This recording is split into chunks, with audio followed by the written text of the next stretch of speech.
Bien, niños, la continuación entonces de todos los niveles de atención. Como ustedes saben, los niveles de atención prácticamente es categorizar las necesidades de los pacientes para que sean atendidos. ¿Ok? Pero si un paciente llegara a primer nivel de atención y necesitamos enviarlo a un segundo o tercer nivel en caso de que exista, entonces, ¿qué tenemos que hacer? Bueno, existe un sistema llamado sistema de referencia y contrarreferencia que nos permite precisamente el envío o el que sea aceptado pacientes que ya primer nivel valoró. ¿Ok? Entonces, ¿por qué se hace eso? Bueno, para que los niveles de atención funcionen, debe existir este sistema. ¿Por qué? Permite la continencia o capacidad operativa de cada uno de los mismos. Quiere decir que permite la distribución de sus pacientes de acuerdo a sus necesidades. ¿Ok? Para esto, todos los niveles de atención tienen que coordinarse. Sobre todo conocer qué es lo que pueden hacer por el paciente. Primer nivel puede hacer esto, segundo, bueno, ustedes ya lo vieron en los temas anteriores, segundo nivel puede hacer esto y tercer nivel puede hacer esto. Conocer exactamente qué es lo que puede hacer cada nivel para mandarlos a el lugar que deben mandarse, al lugar en el que sí podrán ser atendidos. ¿Ok? Para que esto entonces se pueda dar, debe existir, les decía yo, una continencia o capacidad operativa de cada uno de ellos acorde con las necesidades, debiendo tener siempre en cuenta que la entrada del usuario al sistema debe darse siempre desde el primer nivel de atención. En teoría, los pacientes tendrían que ir por X cosa, me refiero a por todo, tendrían que ir a un primer nivel. El primer nivel detecta el diagnóstico, analiza si necesita enviarlo a segundo o a tercer nivel o se queda con el paciente. ¿Por qué? Pues para evitar una aglomeración que se sobresature y la pérdida de la atención de los pacientes. Es típico que a las 2, 3 de la mañana, bueno, obviamente ahorita con lo del COVID, pues no, ¿verdad? Me refiero a que una tos obviamente es importante. Siempre lo va a hacer. Me refiero a que ahorita por lo del COVID es un signo alarmante, ¿ok? Pero sí existía anteriormente o existen todavía pacientes que en la madrugada se les ocurre ir a un hospital de segundo nivel a urgencias por, no lo sé, un resfriado común que ya va por su tercer día sin fiebre simplemente. El niño tiene mucha tos, sin fiebre, repito, y no los deja dormir. Y así se los dicen, algunos pacientes así se los dicen. Es que ya no me dejó dormir, por eso se lo traje. Entonces imagínense cuántas personas no acuden a un segundo nivel, tercer nivel, con urgencias, entre comillas, que no son urgencias realmente, ni emergencias. ¿Qué sucede? Simplemente están, digamos que, sobresaturando en los niveles de atención que no deberían, ¿ok? Eso se supone que deberías conocer la gente, que deberían saber que primero se tiene que ir a un centro de salud, por ejemplo, un primer nivel, y primer nivel ya tendría que mandarlos a el nivel que crea necesario. ¿Bien? Como les decía, el sistema se llama referencia y contrarreferencia. Primero definamos qué es la referencia.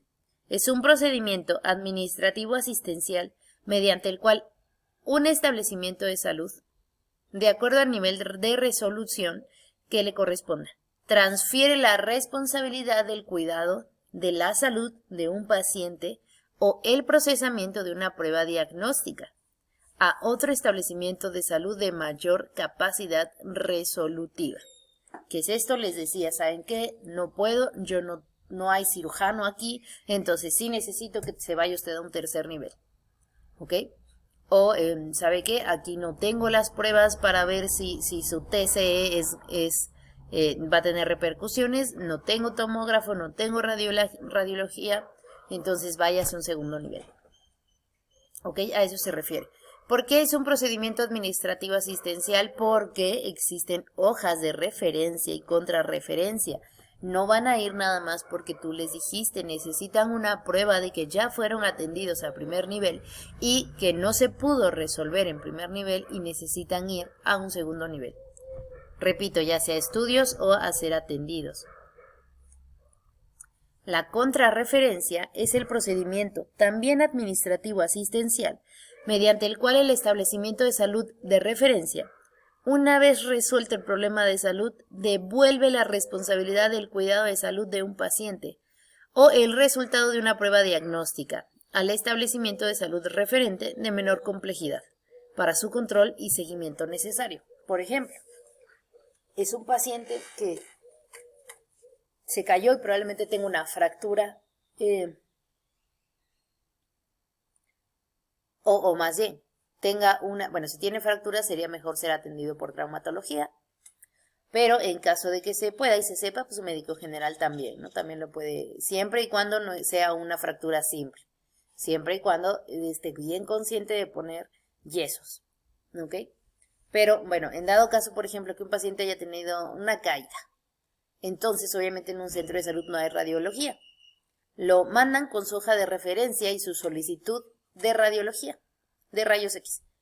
Cuando le toman los rayos X, le dicen, ¿sabe qué? Pues no hay nada, el hueso está perfecto, regrésese, ¿ok? Porque aquí no tiene que quedarse en segundo nivel, no es necesario. Entonces le hacen su hoja de contrarreferencia con la respuesta y algunas hojas de contrarreferencia simplemente de seguimiento de su centro de salud. Y ya está, ¿ok?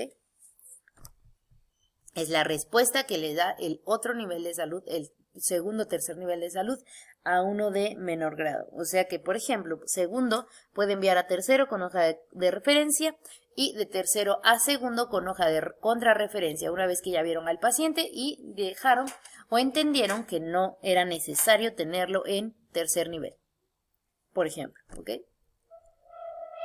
Existen niveles de complejidad. ¿Qué es un nivel de complejidad?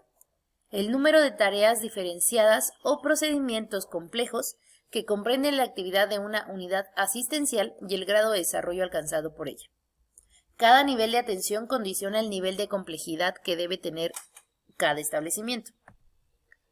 El grado de complejidad, entonces, establece el tipo de recursos humanos, recursos físicos, recursos tecnológicos necesarios para el cumplimiento de los objetivos de la unidad asistencial, sus servicios y organización. El primer nivel de complejidad. Prácticamente son policlínicas, centros de salud, consultorio y otros, donde asisten profesionales como médicos familiares, comunitarios, pediatras, ginecólogos y médicos generales. En el segundo nivel de complejidad, se ubicaría, al igual que en el nivel de atención, a los hospitales con especialidades, medicina interna, pediatría, ginecología, cirugía general, psiquiatría, etc. Tercer nivel de complejidad. Se refiere a establecimientos que realizan prestaciones médicas y quirúrgicas con presencia de subespecialidades de estas, que se caracterizan por un uso intensivo de recursos humanos, equipamientos, con la realización de procedimientos complejos y uso de alta tecnología. Prácticamente, si ustedes se dan cuenta, el nivel de complejidad va acompañado del nivel de atención. Entre más complejo sea el procedimiento, el tratamiento, pues se va a ir más avanzado en niveles de atención. Ok, niveles de prevención. La prevención es todo aquello que se toma como medidas destinadas a prevenir la aparición de la enfermedad, tales como la reducción de factores de riesgo, además también detener su avance y atenuar sus consecuencias una vez establecido el diagnóstico. Se clasifican en tres. Tenemos prevención primaria, medidas orientadas a evitar la aparición de la enfermedad o problema de salud, controlando los factores causales, y los factores predisponentes o condicionantes. Por ejemplo, ustedes ya vieron el tema de hipertensión. Mi prevención primaria es bajar de peso antes de que aparezca la hipertensión, dejar de fumar, adecuada alimentación, no consumir mucha sal. ¿Okay? Las estrategias para la prevención primaria pueden estar dirigidas a prohibir o disminuir la exposición del individuo al factor nocivo, hasta niveles no dañinos para la salud. Les decía, por ejemplo, bajar la cantidad de sal, ¿okay? Bajar de peso. Medidas orientadas a evitar la aparición de una enfermedad o problema de salud. El primer nivel de prevención lo que quiere es que no te enfermes. Que en realidad aquí es en donde deberíamos de ponerle muchísimo énfasis, muchísima atención, porque aquí evitamos que te enfermes. ¿Ok? El objetivo de las acciones de prevención primaria es disminuir la incidencia de las enfermedades. Incidencia es que aparezca un caso nuevo. Por ejemplo, uso de condones para la prevención del VIH, otras enfermedades de transmisión sexual, donación de agujas a usuarios de drogas para la prevención de VIH y la hepatitis. Ojo, no quiere decir que tú les estés diciendo, sí, drógate. Simplemente estás previniendo que VIH y hepatitis les dé por compartir agujas infectadas. Programas educativos para enseñar cómo se transmite y cómo se previene el dengue. Prohibición de la venta de bebidas alcohólicas a menores de edad. Prevención secundaria, destinada al diagnóstico precoz de la enfermedad incipiente. Quiere decir sin manifestaciones clínicas. Significa la búsqueda en sujetos aparentemente sanos de enfermedades lo más precozmente posible. Comprende acciones en consecuencia de diagnóstico precoz y tratamiento oportuno. ¿Qué quiere decir prevención secundaria? Ok, tú ya tienes todos los factores, ya no pudimos evitar que tengas tus factores. Se me hace, creo yo, que tú pudieras tener hipertensión, en este caso. Entonces, ¿sabes qué? Te voy a hacer tomas de TEA. Porque si lo tienes, es preferible que ahora que no tienes síntomas, yo lo detecte. Por ejemplo, las pruebas, te puedes hacer una prueba de VIH sin problemas. ¿Ok? ¿Para qué? Pues por si lo llegaras a tener, si tienes factores de riesgo y lo llegaras a tener, pues simplemente se detecta en un inicio de la enfermedad, sin que avance, sin que sea tan grave. Es un ejemplo, ¿eh? Estos objetivos se pueden lograr a través del examen médico periódico, que les decía, y la búsqueda de casos. Recuerden que todo mundo deja ir al médico cuando ya estamos enfermos, cuando duele, cuando ya. ¿Ok? No tenemos la educación, la cultura de ir al médico periódicamente. Nosotros en realidad deberíamos ir al médico al menos 1 o 2 veces al año. ¿Para qué? Para chequeos. ¿Ok? Por ejemplo, las mujeres mayores de 40 o 45 años deben hacerse mastografías seguido para detectar algún posible tumor o presencia de alguna lesión en glándulas mamarias. Esto es prevención. ¿Ok? Todos estos exámenes médicos periódicos. En la prevención secundaria, el diagnóstico temprano, la captación oportuna y el tratamiento adecuado son esenciales para el control de la enfermedad. La captación temprana de los casos y el control periódico de la población afectada para evitar o retardar la aparición de las secuelas es fundamental. Ya tienes la enfermedad, bueno, voy a hacer todo lo posible para que no avance, no haya complicaciones, no existan secuelas o consecuencias. Lo ideal sería aplicar las medidas preventivas en fase preclínica, cuando aún el daño al organismo no está avanzado y por lo tanto los síntomas no son aparentes.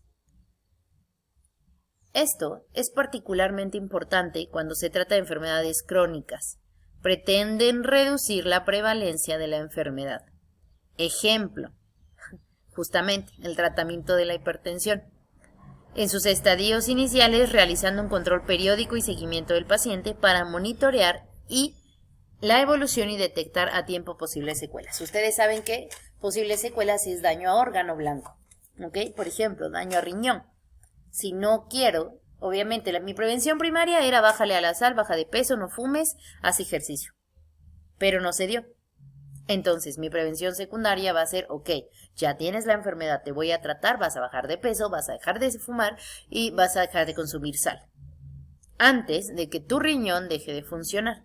Eso sería la prevención secundaria.